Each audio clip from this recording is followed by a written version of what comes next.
ഒരു മിനിറ്റ്. അല്ല, നിനക്ക് അവനെ അറിയോ? ആരെ?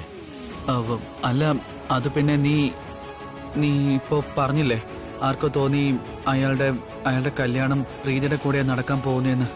പക്ഷേ ഇപ്പൊ കല്യാണം നടക്കാൻ പോകുന്നത് മറ്റാരുടെ കൂടെയാണെന്ന്. അപ്പൊ അതായത് ഏട്ടൻ, ഞാനിവിടെ ആ പൃഥ്വിയുടെ കാര്യത്തെക്കുറിച്ച് ഓർത്ത് ആകെ ടെൻഷനിലായിരിക്കുക. നിനക്കറിയോ മനുഷ്യൻ ആരാണെന്ന്? ആരാത്? ഞാൻ തന്നെ. വാട്ട്? എടാ, അങ്ങനെ വിചാരിച്ചിരിക്കുന്നേ എന്നെ പോലുള്ളവർ. ഓ, സിമ്പിൾ സോബർ, സിമ്പിൾ ആയിട്ടുള്ളവര്. പ്രീതയുടെ കല്യാണം അയാളായിട്ട് നടക്കണമായിരുന്നു, കാരണം അയാൾ നല്ലവനാ. പക്ഷെ ഇപ്പൊ ആരുമായിട്ട് നടക്കാൻ പോകുന്നേ? ആ പൊട്ടനുമായിട്ട്. എന്നാ അവളുടെ കല്യാണം നടക്കേണ്ടിയിരുന്ന അയാളില്ലേ, അയാളുടെ കല്യാണം ഇപ്പൊ വേറൊരാളായിട്ട് നടക്കുകയില്ലേ? ആ ഓപ്പർച്യൂണിറ്റി മിസ്സായില്ലേ പ്രീതയായിട്ടുള്ള കല്യാണത്തിന്റെ, ഇല്ലേ? കാരണം അവൾ അത്ര നല്ല പെൺകുട്ടിയാടാ. ഇന്നത്തെ കാലത്ത് അങ്ങനെയുള്ള പെൺകുട്ടികളെ എവിടെ കിട്ടാനാണ് കിരൺ? അല്ല, നീ ഒന്ന് ആലോചിച്ച് നോക്ക്, എത്ര മെച്ചൂറാണ് അവള്. Simple, super. ഒന്ന് മതിയാക്കേട്ടാ. നീ ഇത്രയും കഴിച്ചപ്പോ തന്നെ നിന്റെ തലക്ക് പിടിച്ചിരിക്കുകയാണോ? നീ അവളെ വെറുതെ പൊഴുത്തിക്കൊണ്ടിരിക്കുകയാണല്ലോ. ആ പിന്നെ അവള് മെച്ചൂർഡാണ് പോലും. ഇന്റലിജന്റ് അല്ല, ഒരു കുന്തോ അല്ല. 1ാം ക്ലാസ് തല തിരിഞ്ഞ പാവയ്ക്ക അവള്. ഐ മീൻ, ആരെങ്കിലും അവളോട് ആദ്യം എന്തെങ്കിലും പറഞ്ഞാൽ അവളത് കേട്ട് കഴിഞ്ഞാലുണ്ടല്ലോ, അതാ അവളുടെ വേദവാക്യം. പിന്നെ ആര് പറഞ്ഞാലും മാറ്റില്ല. ആരെന്ത് അഡ്വൈസ് കൊടുത്താലും ശരി, ഞാനാ ശരി, ഞാൻ മാത്രം ശരി, ഐ മീ മൈ സെൽഫ്. പക്ഷെ ഞാനൊരു കാര്യം പറയാം, എന്തൊക്കെ പറഞ്ഞാലും അവളെപ്പോലെ അവള് മാത്രമേ ഉള്ളൂ ഏട്ടാ. One and only. പക്ഷെ എന്നെ കണ്ട അപ്പൊ തുടങ്ങും വഴക്കൂടാൻ. എപ്പോഴും. ഉറപ്പായും അവളിൽ എന്തോ സ്പെഷ്യലായിട്ടുണ്ട്. ഐ മീൻ, വീട്ടിലെല്ലാവർക്കും അവളെ വലിയ ഇഷ്ടമാ. മോം, ഡാഡ്, അച്ഛമ്മ, എല്ലാവർക്കും. ശരിയാടാ, എല്ലാവർക്കും അവളെ ഇഷ്ടമാ. പക്ഷേ അങ്ങനെയാണെങ്കിലും കുഴപ്പമൊന്നുമില്ല. നമുക്കായിട്ട് പോയി അവളെ ചേഞ്ച് ചെയ്യാനൊന്നും കഴിയില്ലല്ലോ. അങ്ങനെ തന്നെ ആയിക്കോട്ടെ. പക്ഷേ ഞാനൊരു നല്ല മനുഷ്യനല്ലേ ഏട്ടാ, ഞാൻ തന്നെ ചേഞ്ച് ആയിക്കോളാം. എന്റെ സുഹൃത്തായി പോയില്ലേ. ഞാൻ നിന്നോടൊരു കാര്യം പറയട്ടെ, ഇവിടെ വാ. അടുത്ത തവണ നീ എന്തെങ്കിലും പ്ലാൻ ഉണ്ടാക്കുമ്പോഴേ അതാദ്യം എന്നോട് പറഞ്ഞിട്ട് പോണം. ഈ മാനസിയുടെ കേസ് പോലെ ലാസ്റ്റ് മൊമെന്റിലെ പരിപാടി ആവരുത്. എന്തായാലും ആദ്യം നീ എന്നോട് പറഞ്ഞിട്ട് തന്നെ പോണം, കേട്ടല്ലോ? ഏട്ടാ, റിലാക്സ്. റിലാക്സ്. അതല്ലാന്നുണ്ടെങ്കിൽ നീ നിന്റെ ചേട്ടന്റെ വേറൊരു രൂപം കാണും. ആ, ഞാനിന്ന് കണ്ടല്ലോ അത്. എന്ത് പറയാനാടാ, മര്യാദ കാണിച്ച് മടുത്തു ഞാൻ. ടൈം ടു ബി ഡിഫറെന്റ് മാൻ. ഞാനും നീ ആഗ്രഹിക്കുന്ന തന്നെ ആഗ്രഹിക്കുന്നു.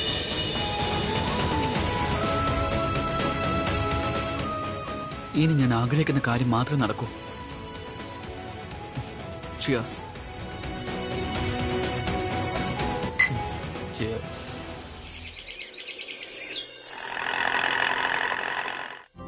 മുത്തശ്ശി, ഇത് പിടിക്ക്. മുത്തശ്ശിയുടെ പത്രം ഇങ്ങ് കൊണ്ടുവാ, നോക്കട്ടെ ഞാൻ ഇന്നത്തെ പ്രധാന വാർത്തകൾ എന്താണെന്ന്.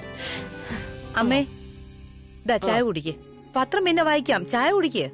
എന്നാ ശരി, ആദ്യം ചായ കുടിച്ചേക്കാം. തൊണ്ട നന്നായി കുത്തുന്നുണ്ട്. അമ്മ, എനിക്ക് ചായ താ അമ്മ, എനിക്ക് ഇപ്പോഴും ഉറക്കം വരുന്നു. എന്നാ ഇത് പിടിച്ചോ, കുടിച്ചോ. ഞാൻ രാവിലെ ഒരു ചായ കുടിച്ചതായിരുന്നു, അതുകൊണ്ട് നീ കുടിച്ചോ. എനിക്കകത്ത് ജോലിയുണ്ട്, കുടിക്ക്. I love you. എന്തു പറ്റിയടി കിറുക്കി, നിന്റെ തല ഇന്നെങ്കിലും നേരെയായോ? മുത്തശ്ശി ഡിയർ, ഡു നോട്ട് ഫിയർ. എന്റെ തലയുണ്ടല്ലോ നേരെ തന്നെയാണ്. ആയിരുന്നു, ഇനിയും ആയിരിക്കും. അത് നല്ല കാര്യം. സത്യമുള്ള കാര്യം എന്താണെന്നറിയോ? പൃഥ്വി ചീത്തയാണ്, ആയിരുന്നു, ഇനിയും അങ്ങനെ തന്നെ ആയിരിക്കും. പിന്നെ എന്റെ മനസ്സിലും ചിന്തയിലും ബുദ്ധിയിലും ഒക്കെ ഉണ്ടല്ലോ ഒരേ ഒരു ചേട്ടനേ ഉള്ളൂ, അത് കിരൺ സാറാ. ഒന്നു പതുക്കെ പറ കഴുതേ. നിന്റെ അമ്മ ഇത് കേട്ടാലുണ്ടല്ലോ നിനക്ക് അടി കിട്ടുമെന്നുള്ളത് ഉറപ്പാണ്. എന്റെ കാര്യവും പോയി കിട്ടും. ഞാൻ നിന്നെ അഴിച്ചു വിട്ടിരിക്കുകയാണെന്ന് പറയും. മുത്തശ്ശി, ഞാൻ എന്ത് ചിന്തിച്ചാലും ആഗ്രഹിച്ചാലും ഇവിടെ ആർക്കും ഒരു വിലയും ഇല്ല. അതുകൊണ്ട് എനിക്കും അറിയേണ്ട ആൾക്കാർ എന്നെ പറ്റി എന്ത് ചിന്തിക്കുമെന്ന്. നീ ഒന്ന് മിണ്ടാതിരിക്ക്, തുടങ്ങിയ പിന്നെ നിർത്തില്ല. അല്ല, ഇത്രയൊക്കെ ഞാൻ പറഞ്ഞിട്ട് ഇവിടെ ആർക്കെങ്കിലും എന്തെങ്കിലും മാറ്റം ഉണ്ടായോ? എന്തെങ്കിലും തോന്നിയോ? ഇവിടെ ഉള്ളവർക്ക് കാണാനും പറ്റില്ല, കേൾക്കാനും പറ്റില്ല. സൃഷ്ടി, നീ ചായ കുടിച്ചോ? നീ ഒരു കാര്യം ചെയ്യ്, ആ ഗോപിയുടെ കടയിൽ പോയിട്ട് കുറച്ച് കിഴങ്ങ് വാങ്ങിക്കൊണ്ടു വാ. അമ്മ, ഇന്ന് കിഴങ്ങില്ലാത്ത കറിവേ തന്നെയല്ല, പൊട്ടറ്റോ ഈസ് ഫാറ്റനിങ്. നിനക്ക് തന്നെയല്ലേ ആ കറി ഇഷ്ടമാണെന്ന് പറയുന്നേ? അതുകൊണ്ടല്ലേ നീ എപ്പോഴും കിഴങ്ങും ഗ്രീൻ പീസും കറി വെക്കാൻ പറയുന്നേ? അമ്മേ നോക്കിയേ, ഞാൻ പറഞ്ഞിട്ട് ഇവള് കിഴങ്ങ് വാങ്ങാൻ പോകുന്നുണ്ടോ നോക്കിയേ. വേഗം ചെല്ലേ, പോയിട്ട് കിഴങ്ങ് വാങ്ങിച്ചോണ്ട് വാ. ഇവിടെ അടുത്തല്ലേ ഗോപിയുടെ കട. ഞാനിപ്പോ എഴുന്നേറ്റല്ലേ ഉള്ളൂ, കണ്ണിന് ഉറക്കം പോലും പോയിട്ടില്ല.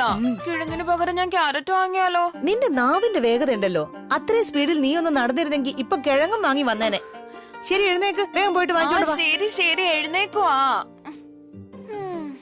അല്ല അമ്മ, ആ സൈഡിലുള്ള കട അടച്ചിരിക്കുവാണല്ലോ. മാർക്കറ്റിൽ പോവേണ്ടി വരും. പക്ഷെ മാർക്കറ്റിൽ പോകാൻ എനിക്ക് വയ്യ അമ്മ, പ്ലീസ്. ചേച്ചി ഒരു മിനിറ്റ്, ഒന്നിങ്ങി വന്നേ. എന്തു പറ്റി?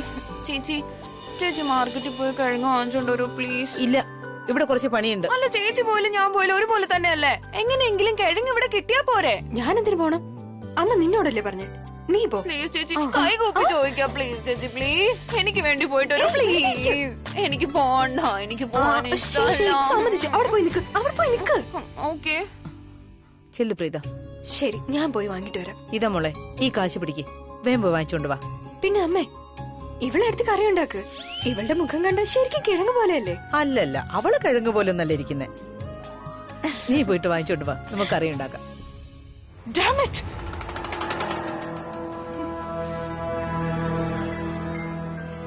ബേബി, എന്തുപറ്റി ബേബി? എന്താ ഇത്ര അപ്സെറ്റ് ആയിരിക്കുന്നത്? ഞാൻ ആ ബ്ലഡി മാനസിയെ ഫോൺ ചെയ്തതാ. ഞാൻ അവളോട് ചോദിക്കുമായിരുന്നു അവളും അമ്മ ഈ നഗരം വിട്ട് എപ്പോഴാ പോകുന്നതെന്ന്. പക്ഷെ അവൾ പറഞ്ഞു എന്താണെന്നറിയോ? അവൾ അവളുടെ അമ്മ ഏതോ അൺനോൺ സ്ഥലത്തേക്ക് പറഞ്ഞു വിട്ടെന്ന്. അതായത് എനിക്കൊന്നും മനസ്സിലാവുന്നില്ല. ഈ മാനസി എപ്പോ പോകും? അവൾ ഒരിക്കലും പോയില്ലെന്ന്. ഇൻഫാക്ട് അവൾ എന്നെ ഭീഷണിപ്പെടുത്തുകയായിരുന്നു. എന്നോട് പറയാ അവൾ എന്റെ മുഖം മൂടി വലിച്ചു കയറുമെന്ന്. കിരണിനോട് എന്റെ എല്ലാ സത്യങ്ങളും പറയുമെന്ന്. നിനക്കറിയാലോ അത് കഴിഞ്ഞ് എന്താ സംഭവിക്കാന്ന്. എന്തു പറ്റും? ഇന്ന് വരെ നമ്മൾ കിരണിൽ നിന്ന് ഒളിപ്പിച്ചു വെച്ച സത്യമുണ്ടല്ലോ, അത് കിരൺ മനസ്സിലാക്കും. നീ മര്യാദക്കാരന്റെ മുഖംമൂടി അണിഞ്ഞ് നടക്കുമായിരുന്നല്ലോ. കിരൺ അത് വലിച്ചു കീറി നിലത്തിട്ട് ചവിട്ടും. നമ്മുടെ രഹസ്യം എല്ലാവരുടെ മുന്നിൽ തുറന്നു കാണിക്കും. അറക്കിലുകാരുടെ നമ്പ്യാർമാരുടെ മുമ്പിൽ നമ്മുടെ തനി രൂപം കാട്ടിക്കൊടുക്കും. അങ്ങനെ വന്നാൽ നിനക്ക് പ്രീതിയും കിട്ടില്ല, എനിക്ക് ആ രോഹിത്തിനെ. നമ്മൾ ജയിച്ചുകൊണ്ടിരിക്കുന്ന ഈ യുദ്ധം തോറ്റുപോകും. മാനസിയ, ഞാൻ അവൾക്ക് പണം കൊടുത്തിരുന്നു. അവളെനിക്ക് ആ പണം തിരികെ തന്നു. കൂടുതൽ ഈ നോട്ട് തന്നയച്ചിട്ടുണ്ട്. എന്താ ഇത് കണ്ടോ? ഈ നോട്ട്സ് കണ്ടോ? വായിക്ക. 10 ലക്ഷം എന്നല്ല 10 കോടി തന്നാലും ഞാനത് നിന്റെ മുഖത്ത് വലിച്ചെറിയും. എന്നിട്ട് നിന്റെ കളി അവസാനിപ്പിക്കും. അവൾക്ക് ഇത്ര ധൈര്യോ? എന്നിട്ട് നീ എന്താ ചെയ്തേ? എന്റെ പൊന്നു ബേബി, അവളെ എന്റെ കൈ കിട്ടിയാലല്ലേ എന്തെങ്കിലും ചെയ്യാൻ പറ്റൂ. ഞാൻ അവളെ തപ്പി കണ്ടുപിടിക്കാൻ ഒരുപാട് ശ്രമിച്ചു, പക്ഷെ കണ്ടെത്താനായില്ല. എവിടെ പോയി ഒളിച്ചെന്ന് ആർക്കറിയാം. അവളെ എന്റെ കയ്യിൽ കിട്ടിയാലുണ്ടല്ലോ. അതാണ് അവൾ എന്നെ ഏതോ അൺനോൺ നമ്പറിൽ നിന്ന് വിളിച്ചത്. ബേബി, എനിക്ക് പേടിയാവുന്നു. അവള് ഇനി കിരണിനെ കണ്ടാലോ? ഐ മീൻ ടു സേ, ഈ നമ്പ്യാർമാരെ അറക്കിലുകാരെയും വിട്ടികളേക്കാൻ വളരെ എളുപ്പമാണ്. അവര് നിഷ്കളങ്കരാണ്. പക്ഷേ ഈ മാനസി, അവള് നമ്മളെ പോലെ വളരെ സൂത്രശാലിയാണ്. She's trying to play a game. Baby you just relax, tension അടിക്കണ്ട. അവൾ നമ്മുടെ എത്ര സൂത്രക്കാരിയൊന്നുമല്ല. എന്താ ചെയ്യേണ്ടത് എനിക്കറിയാം. നീ ഇപ്പോഴും അവളുടെ സൈഡിൽ നിൽക്കുവാണോ? ദാറ്റ് മീൻസ് നിന്റെ മനസ്സിൽ ഇപ്പോഴും അവളോട് ഫീലിംഗ്സ് ഉണ്ട്. You bloody cheater. ചുമ്മാ വായിത്തോന്നാ വിളിച്ചു പറയുന്നു. നീ എന്തിനാ ആവശ്യമില്ലാതെ എന്നെ കുറ്റം പറയുന്നത്? നീ എന്ന് കണ്ടതല്ലേ ഞാൻ ആ മാനസിയുടെ കഴുത്ത് പിടിച്ച് ഞെരിച്ച് അവളെ കൊല്ലാൻ ശ്രമിച്ചത്? കണ്ടതല്ലേ നീ? ഏത് പെൺകുട്ടിയാണോ ഞാൻ കൊല്ലാൻ നോക്കിയത്? അവളോട് എനിക്ക് ഫീലിംഗ്സ് ഉണ്ട്. നീ ഏത് കണ്ടുകൊണ്ടാ നോക്കി കണ്ടുപിടിച്ചത്? ഒരു കാര്യമില്ല. മനസ്സിലായ നിനക്കെന്താ മനസ്സിലാകുന്നില്ല ഈ സിറ്റുവേഷൻ എത്ര ക്രിട്ടിക്കൽ ആണെന്ന്? അവളെങ്ങാൻ ഇനി കിരണിനെ കണ്ട നമ്മൾ ഈ കളിച്ച കളിയൊക്കെ വെറുതെ പോവും. ബേബി, നീ ടെൻഷൻ അടിക്കാതെ. ഞാനില്ലേ, ഞാൻ എല്ലാം ശരിയാക്കാം. എല്ലാം. ആ മാനസിക കാര്യം എനിക്ക് വിട്ടേക്ക്. നീ ഒട്ടും ടെൻഷൻ അടിക്കണ്ട. Just relax. ഓക്കെ. എത്ര രൂപയാ ചേട്ടാ? കിഴങ്ങിന് 40 രൂപ. ശരി ചേട്ടാ, കുറച്ച് മല്ലിയിലയും മുളകും കൂടി എടുത്തോ.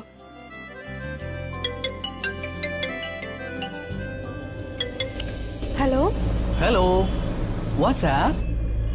കിരൺ, ഞാനിപ്പം ബിസിയാ. നീ കുറച്ചു കഴിഞ്ഞ് വിളിക്കും. ബിസിയോ? നീയോ? എന്നുവെച്ചാ ഇതെന്ത് ചോദ്യാ കിരൺ? എല്ലാവരും നിന്നെ പോലെ വെറുതെ ഇരിക്കുമല്ലോ. ആളുകൾക്ക് ജോലിയൊക്കെ ഉണ്ട്.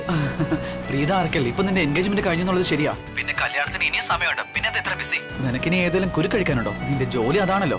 ഐ മീൻ കല്യാണത്തിന്റെ ഒരുക്കമല്ലേ? യാ, ഒന്ന് റിലാക്സ് ചെയ്യൂ. എന്തിനാ ഇത്ര തിടുക്കം?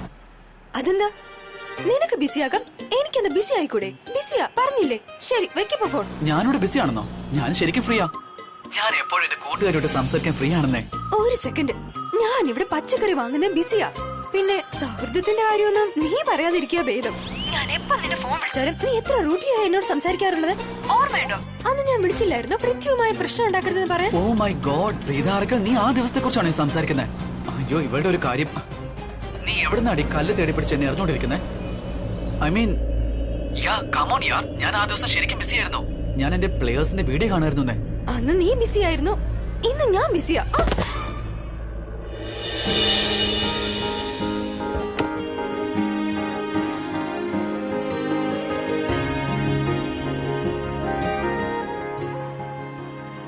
മാഡം. ആ നീയോ? ഫോണിൽ നിന്നാണ് നീ ഇപ്പൊ പുറത്തു വന്നേ? പ്രീത ആർക്കൽ, നിന്റെ പൊട്ടത്തരം പറയുന്ന ശീലം ഇതുവരെ മാറിയിട്ടില്ല. Anyway you have A good future. ഇപ്പൊ ഇതൊക്കെ സംഭവിച്ചില്ലേ, അതൊക്കെ നീ കാരണം സംഭവിച്ചേ. ഞാൻ നിന്നോട് സംസാരിക്കാതിരുന്നെങ്കിൽ ഈ ബാഗ് എന്റെ കയ്യിൽ നിന്ന് വിട്ടുപോകില്ലായിരുന്നു. എനിക്കിതൊക്കെ പെറുക്കേണ്ടി വരുമായിരുന്നില്ല.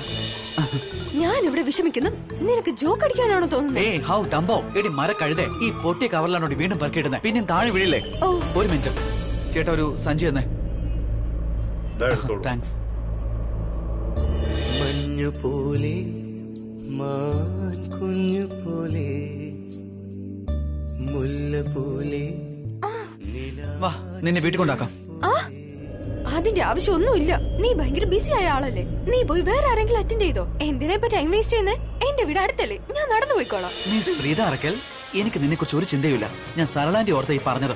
ഐ മീൻ അവർ നിന്നെ എത്രമാത്രം സ്നേഹിക്കുന്ന ജാനകി ആന്റിയെ പറ്റിയും സൃഷ്ടിയെ പറ്റിയൊക്കെ എന്റെ വിചാരം. ഐ മീൻ അവരെന്റെ നമ്പർ 1 ഫാൻ അല്ലേ. പിന്നെ എന്റെ സ്വീറ്റ് ഗേൾഫ്രണ്ട് മുത്തശ്ശി, ഇവരൊക്കെ ഓർത്തിട്ടാടി ഞാൻ നിന്നെ ഹെൽപ്പ് ചെയ്യുന്നേ. നിന്നെ കാണേണ്ട ഒരു ഭക്ഷണം കഴിക്കില്ല. നീയാണെങ്കിൽ തടിച്ചു പാറുമല്ലേ. വാ വേണ്ട ഇങ്ങോട്ട്.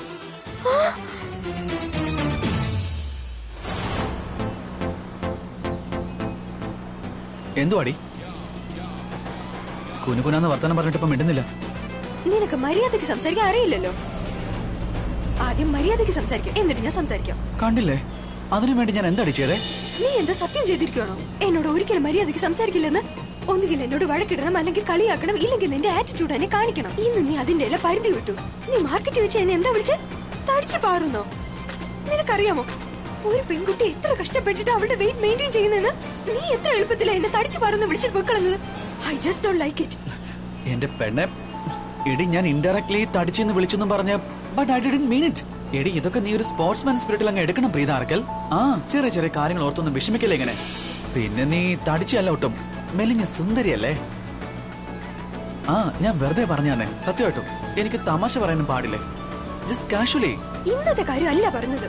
ഒരുപാട് തവണ നീ എന്നോട് ഒട്ടും മര്യാദയില്ലാതെ സംസാരിച്ചിട്ടുണ്ട്. നിനക്ക് ഓർമ്മയില്ലേ? അന്നൊരു ദിവസം ഞാൻ നിന്നെ ഫോൺ ചെയ്തപ്പോ നീ ഫോൺ എടുത്ത ഉടനെ പറഞ്ഞു, ഡഫർ നീ ഫോൺ വെക്കുന്നു. ഇങ്ങനെയൊക്കെ ആരാളുകളോട് സംസാരിക്കുക? അതപ്പോ നീ എന്താ ബന്ധം ഒത്തിരി കഴിക്കാറുണ്ടോ? ഐ മീൻ നിനക്ക് എല്ലാ കാര്യവും ഓർമ്മയുണ്ടല്ലോ. ആ നീ ഓരോ കാര്യം പെറുക്കി പെറുക്കി ഇങ്ങനെ പറഞ്ഞോണ്ടിരിക്കുക. കം ഓൺ റിലാക്സ് യാർ, കഴിഞ്ഞ കാര്യം കഴിഞ്ഞു, അതങ്ങ് മറന്നേക്ക്. നോക്ക് കിരൺ നമ്പ്യാർ, ഇതൊന്നും മറക്കേണ്ട കാര്യമല്ല. ആരെങ്കിലും നിന്റെ ഫോൺ എടുത്തിട്ട് ഡഫർ എന്ന് പറയാം. നിനക്കറിയാമോ, സ്കൂളിന്റെ പടി കണ്ടിട്ടില്ലാത്ത ആളാണെങ്കിൽ കൂടി ഫോൺ എടുത്ത ഉടനെ പറയും ഹലോ. ഡഫർ എന്നൊന്നും ആരും പറയില്ല, നീ അല്ലാതെ. Okay done. എന്ത് ഡൺ? ഇന്ന് മുതൽ ഞാൻ നിന്നോട് ഒരുപാട് മര്യാദയായിട്ട് പെരുമാറിക്കൊള്ളാം Preetha madam. Okay, that's better. ഇന്ന് ഭയങ്കര ചൂട് ക്ലൈമറ്റ് അല്ലേ? ഞാൻ പറയുന്നതും ക്ലൈമറ്റുമായിട്ട് എന്താ ബന്ധം? ഞാൻ പറഞ്ഞതിന്റെ അർത്ഥം എന്താന്ന് വെച്ചാൽ ക്ലൈമറ്റ് പോലെ ആണല്ലോ നിന്റെ വായിന്ന് വരുന്ന ഓരോ കാര്യങ്ങള്. മരക്കഴുത. എന്താ? ആ ഞാൻ സത്യമാ പറഞ്ഞത്, സത്യം മാത്രമാ പറഞ്ഞത്. മരക്കഴുതയാടി നീ. എനിക്കിപ്പോ ഇത്രയും മര്യാദയൊക്കെ ഉള്ളൂ. ഓ മൈ ഗോഡ്, അതായത് യു ആർ ഇംപോസിബിൾ. ആരെങ്കിലും ഇങ്ങനെയൊക്കെ സംസാരിക്കുവോ? You double double donkey. നീ ഇതിന്റെ ശബ്ദം കുറയ്ക്കാൻ ഞാൻ നിന്നോട് സംസാരിക്കുമല്ലേ? ആ ഓളി ഒന്ന് കുറച്ചേക്ക്. ഞാൻ ഓളി കുറച്ച് വെക്കാനാ പറഞ്ഞത്, കൂട്ടാനല്ല.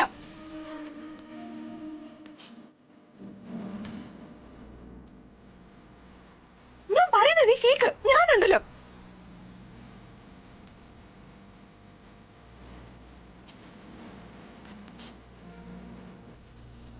നിന്നോട് പറയുമ്പോ നീ മര്യാദ പഠിച്ചേ പറ്റൂ.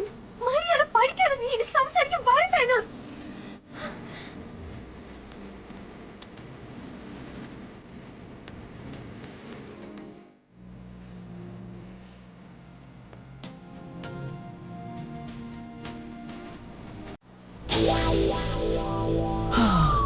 ഇങ്ങനെ കാണാൻ നല്ല ഭംഗിയുണ്ട്. മിസ് സൈലന്റ് ബ്യൂട്ടി പ്രീത ആർക്കൽ. നിനക്കൊട്ട് നാണയില്ലല്ലേ?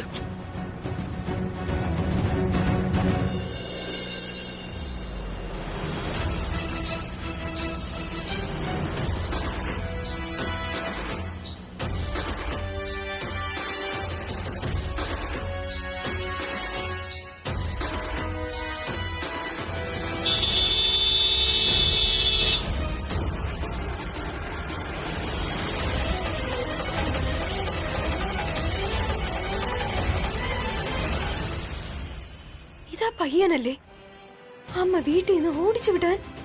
നിഖിൽ, സഞ്ജുവിന്റെ അനിയൻ.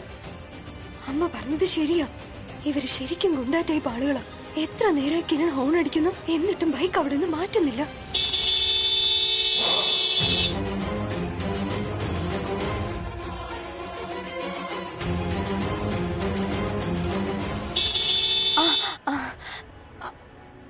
അത് പോട്ടെ, എന്റെ വീട് ഇവിടെ അടുത്തല്ലേ, ഞാൻ നടന്നു പോയിക്കോളാം.